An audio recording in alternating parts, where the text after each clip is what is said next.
गोटे समय आपण पिला बेला कथा कहउछंती श्रीक्षेत्र पुरी गोटे आध्यात्मिक केन्द्र थिला, उपासना केन्द्र थिला, भक्तिर केन्द्र थिला, धीरे धीरे गोटे सांस्कृतिक केन्द्र में परिणत होईछि आ तापर धीरे धीरे पर्यटन क्षेत्र हो जाइछि। लोक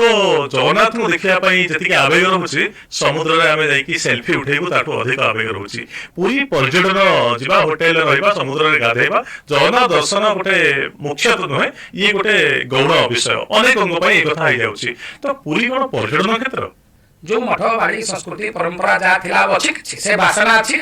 सात साई 42 कंदी जगह आखेड़ा सब जगह आखेड़ा आम सब कल्याण मंडप हो गलानी जगह आखेड़ा बहुत देखिए बहुत जगह आखेड़ा आम गोटे संस्कृति गोटे गरिमा थिला